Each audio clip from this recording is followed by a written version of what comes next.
Date आज 23 दिसंबर 2021। ये सब टॉपिक डिस्कस करेंगे इस क्लास में। फर्स्ट टॉपिक है द प्रॉब्लम्स विद इन उड़ान स्कीम। उड़ान स्कीम के अंदर क्या परेशानी है, ये अभी रिसेंटली न्यूज में है। ये प्रीलिम्स और जीएस पेपर टू के लिए नहीं, 3 के लिए इंपॉर्टेंट है। ये उड़ान स्कीम क्या है, थोड़ा बेसिक समझ लेते हैं। इसका मतलब है उड़े देश का आम नागरिक। ये स्कीम लॉन्च की थी। हमारे देश में ऐसे एयरपोर्ट हैं या तो वो अनसर्व्ड है, यानी कि वहाँ पे एक भी फ्लाइट नहीं चलती साल महीने में या कभी भी, और या फिर ऐसे एयरपोर्ट जो अंडर सर्व्ड हैं। अंडर सर्व्ड का मतलब वहाँ पे फ्लाइट तो चलती है लेकिन बहुत ही कम, महीने में एक चल गई, 2 महीने में, साल में या सप्ते में, ऐसे फ्लाइट चल रही है वहाँ पे, यानी कि जहाज जा रहे हैं, एरोप्लेन। तो ऐसे एयरपोर्ट की कनेक्टिविटी इंक्रीज करना था इस स्कीम में। दूसरा ये था कि इसमें जो फ्लाइट है जो इन एयरपोर्ट पे जाएगी उसमें हाफ सीट रिजर्व ऐसी रहेंगी जिनका जो प्राइस है, अगर फ्लाइट 1 घंटे की होगी तो उनका प्राइस है जो वो 2500 तक रहेगा, 2500 रुपये तक, यानी कि जो मेडिक और फैमिली वाले हैं वो भी भाई साहब फ्लाइट में आ जा सके। तो आवागमन बढ़ाना था इसका मेन पर्पज। इसके 4 फेस में लॉन्च की गई थी ये, 1.0, 2.0, 3.0, 4.0। ये चारों फेस हमने अलग से लेक्चर में डिस्कस किए हुए हैं। पॉलिटी की प्लेलिस्ट में जाके अगर आपको देखना है लेक्चर तो देख सकते हो। अभी न्यूज में इसलिए है, एयरपोर्ट अथॉरिटी ऑफ इंडिया ने ये रिपोर्ट दी है कि 948 रूट्स इसके थ्रू अवार्ड किए गए थे, यानी कि उड़ान स्कीम के अंदर 948 रूट डिफाइन किए गए थे, जिनमें से 403 जो रूट है वो 65 एयरपोर्ट को कनेक्ट करते हैं और 8 हेलीपोर्ट को। हेलीपोर्ट बोलते हैं भाई साहब, देखो एयरपोर्ट के लिए क्या है कि एक रनवे चाहिए, लैंड चाहिए बहुत भारी, यहाँ से पहले जहाज चलेगा फिर जाके उड़ेगा, तो रनवे चाहिए, यानी कि जगह चाहिए। अगर मान लो कहीं पे पहाड़ है तो वहाँ पे कैसे रनवे बनाए इस जहाज को उड़ने के लिए, उबड़ खाबड़ जगह है भाई साहब, बहुत पैसा आएगा खर्चा पहाड़ को तोड़ने के लिए, ऐसा आसान बात थोड़ी ना है। दशरथ मांझी थोड़ी नहीं है सारे ये पहाड़ को तोड़ देंगे।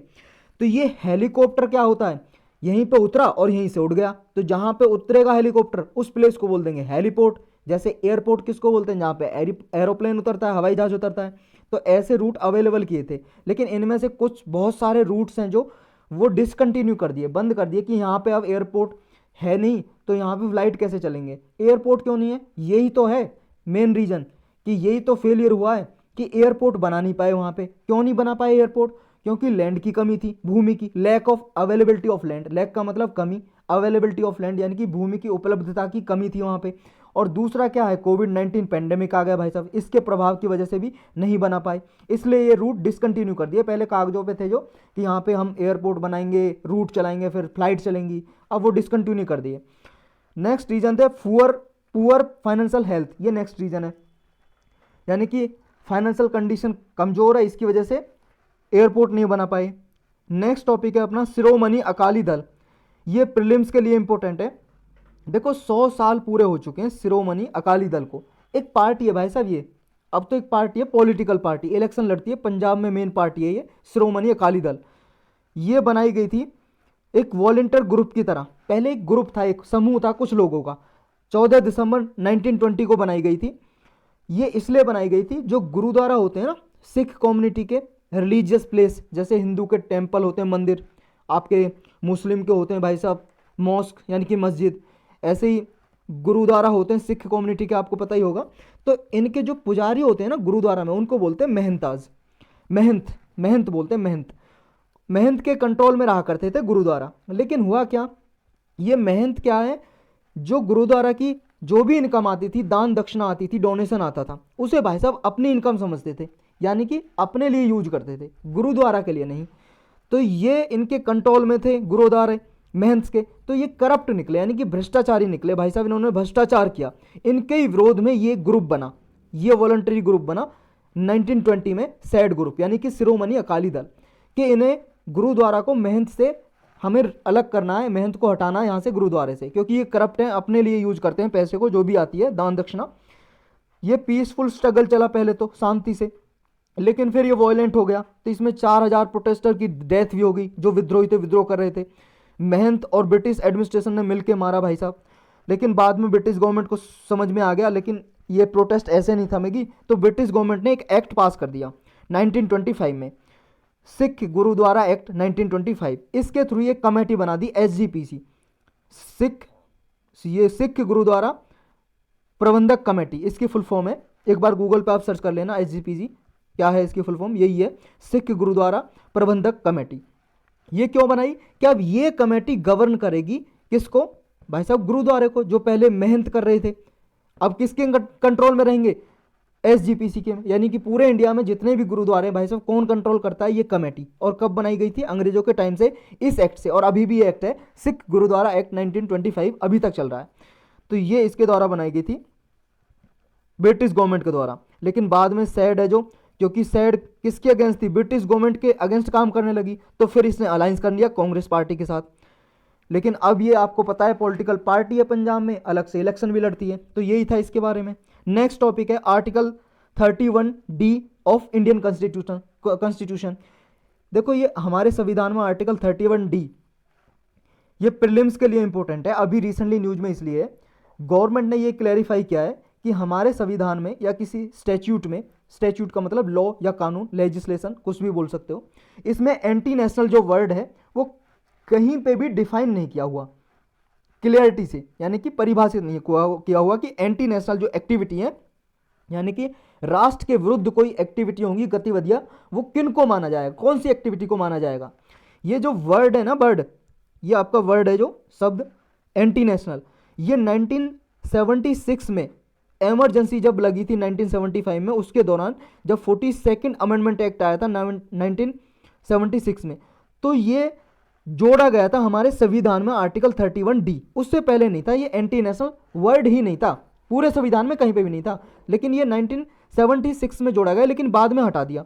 ये 42nd अमेंडमेंट एक्ट आया भाई साहब 1976 में, इसके द्वारा आर्टिकल 31D जोड़ा गया। ये इसमें एंटी नेशनल एक्टिविटी ये वर्ड डाला, लेकिन बाद में 43rd अमेंडमेंट एक्ट आया 1977 में, इसने ये रिमूव कर दिया। ओमिटेड का मतलब है रिमूव कर दिया भाई साहब, हटा दिया इस वर्ड को। तो बस इतना ही था इसके बारे में।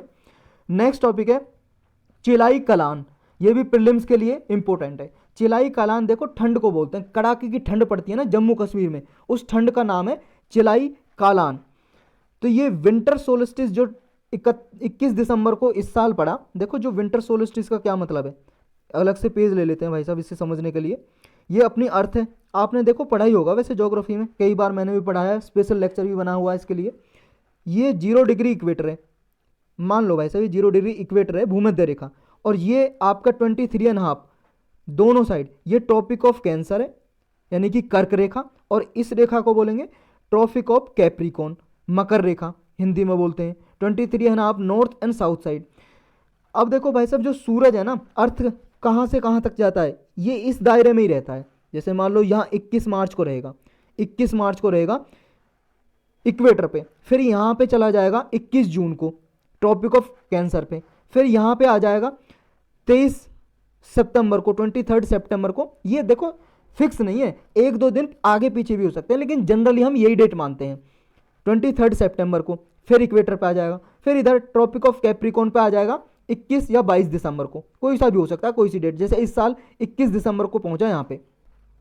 तो ये हो गया विंटर सोलिस्टिस, क्योंकि हमारे यहाँ पे नदर्न साइड में उस टाइम पे विंटर हो रही होती है, विंटर का मतलब सर्दी, ठंड पड़ रही होती है, तो इसे विंटर सोलिस्टिस बोल देते हैं जब यहाँ पे होता है सूरज। अगर देखो यहाँ पे इक्वेटर पे, तो उसको इक्विनॉक्स बोलते हैं, यानी कि एक बार ऑटम और एक बार आपका क्या हो जाएगा स्प्रिंग इक्विनॉक्सिस। ऑटम मतलब पतझड़ की जो ऋतु होती है, और स्प्रिंग मतलब आप जानते हो बसंत ऋतु, यानी कि जब सरसों के फूल, मस्टर्ड के फूल खिलते हैं भाई साहब मार्च में, 23 मार्च को, तो वो स्प्रिंग हो गया। सितंबर में आया पतझड़, पतझड़ हो गया आपका ऋतु, ऑटम बोलते हैं इंग्लिश में। और ये ट्रॉपिक ऑफ कैंसर पे 21 जून हो गया, ये हो गया आपका समर सोलिस्टिस। उस टाइम पे गर्मी पड़ती है नदर्न हेमिस्फेयर में, इस वाले पार्ट में, और हमारा इंडिया भी देखो नदर्न हेमिस्फेयर में ही पड़ता है। ये देख लो भाई साहब आप, ये आप देख रहे हो, ये 0 डिग्री इक्वेटर, और आपने कभी मैप देखा हो, ये क्या है, ये देखो नदर्न हेमिस्फेयर में सारा का सारा हमारा इंडिया। तो उस टाइम पे हमारे इंडिया में भी गर्मी पड़ती है भाई साहब 21 जून के अराउंड। तो ये अभी बात कर रहे हैं हम किसकी, विंटर सोलिस्टिस की। अब तो समझ आ गया होगा आपको विंटर सोलिस्टिस किसको बोलते हैं, कहाँ पे रहता है सूरज उस टाइम पे, कहाँ पे, ऑस्ट्रेलिया की तरफ रहता है, यानी कि सदर्न साइड में।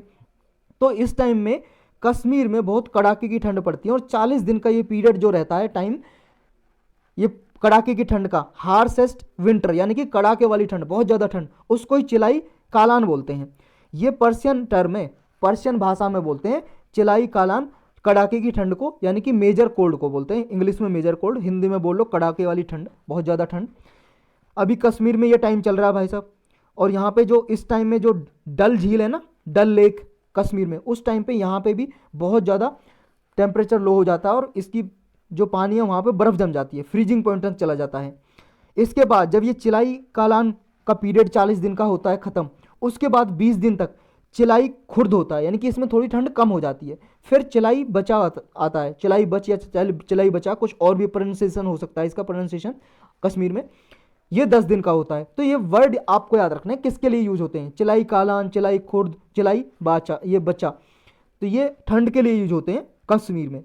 नेक्स्ट टॉपिक है albino Indian flap shell turtle. ये प्रीलिम्स के लिए इंपॉर्टेंट है बस। ये भाई साहब टर्टल का मतलब होता है कछुआ, ये कछुआ है, येलो टाइप का कछुआ, इसका नाम है, इतना बड़ा नाम, albino Indian flap shell turtle. ये अभी रिसेंटली न्यूज में है।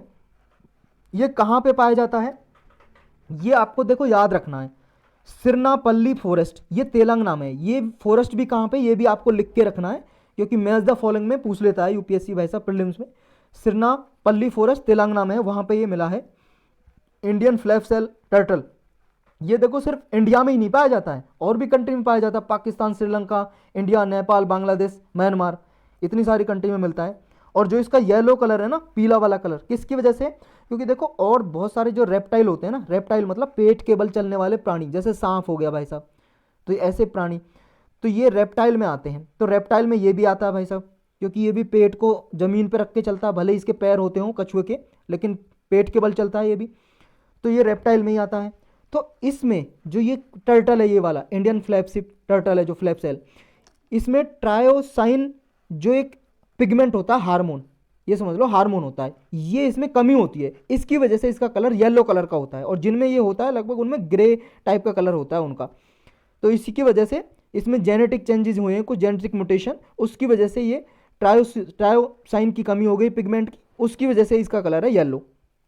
देखो इतना तो वैसे पूछने वाला नहीं है, बस आपको इतना याद रखना कहाँ पे पाया जाता है, सिर्फ इंडिया में पाया जाता है या नहीं पाया जाता।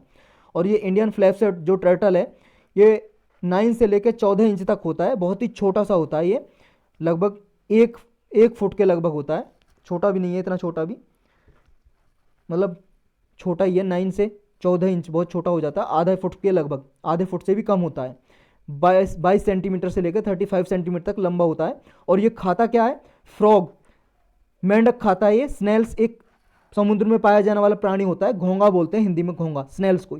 और एक्वाटिक वेजिटेशन जो होता है वनस्पति, उसको खाता है। एक्वाटिक का मतलब पानी में मिलने वाला वनस्पति। इसका कंजर्वेशन स्टेटस क्या है, कंजर्वेशन स्टेटस है इसका आयुसीएन की रेड लिस्ट में वनरेबल कैटेगरी में आता है। आयुसीएन बहुत बार हम डिस्कस कर चुके हैं, देखो बार बार डिस्कस करना अच्छा नहीं लगता मुझे। साइट्स की अपेंडिक्स 2 में आता है, साइट्स और आयुसीएन के लिए इन्वायरमेंट की प्लेलिस्ट में स्पेशल लेक्चर पड़ा हुआ, वो देख सकते हो आप, क्या है ये दोनों। एक ये क्या है, नॉन प्रॉफिट ऑर्गेनाइजेशन है जो कंजर्वेशन के लिए काम करती हैं फ्लोरा और फोना को। वाइल्ड लाइफ प्रोटेक्शन एक्ट है हमारा 1972 का इंडिया का, उसके शेड्यूल 1 में आता है। इसके 6 शेड्यूल हैं, शेड्यूल 1, 2, 3, 4, 5, 6। अगर जो प्राणी जीव शेड्यूल 1 में रखा जाता है उसको हाईएस्ट प्रोटेक्शन दी जाती है। नेक्स्ट टॉपिक है house panel to review bill on raising marriage age of women. ये प्रीलिम्स और जीएस पेपर 2 के लिए इंपॉर्टेंट है।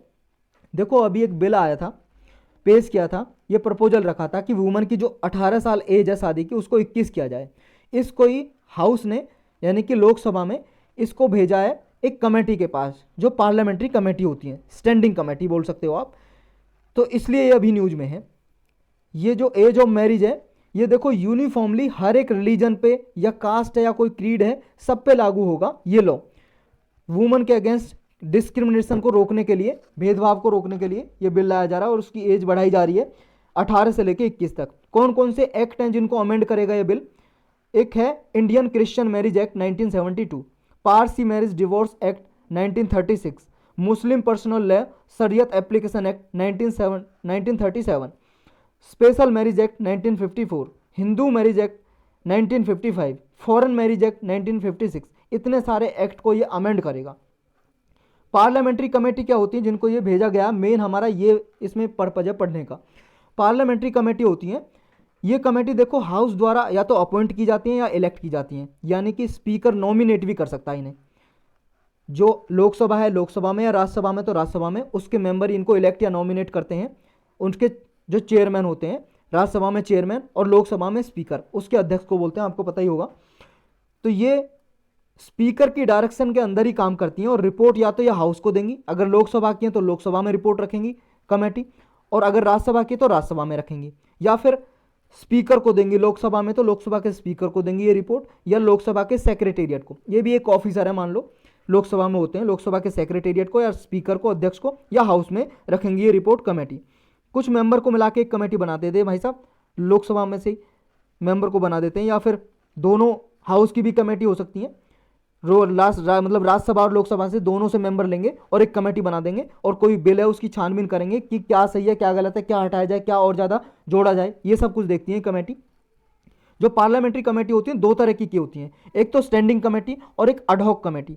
स्टैंडिंग कमेटी देखो ये क्या है, एवरी ईयर अपॉइंट की जाती है, हर साल लगभग पीरियोडिकली, ये कंटिन्यूस रहती हैं लगभग, मोर और लेस का मतलब है लगभग कंटिन्यूस रहती हैं। लेकिन जो अडहॉक कमेटी है ना वो सिर्फ टेम्परेरी होती हैं, यानी कि जब जैसे ज़रूरत पड़ी तब बना दी और जब उनका काम खत्म हो गया रिमूव कर दी, हटा दी। मान लो कोई बिल लेके आई है गवर्नमेंट, उसको छानबीन कराने के लिए कि इसमें क्या सही है क्या गलत है, एक कमेटी बना दी। जब उस बिल की मान लो 10 दिन 20 दिन 15 दिन में उसकी बता दी, रिकमेंडेशन दे दी, तब उसका काम पूरा हो गया हटा दी। बस ये अडहॉक लेवल पे, यानी कि उस समय के लिए एक पर्पज़ के लिए बनाई जाती है और फिर रिमूव कर दी जाती हैं।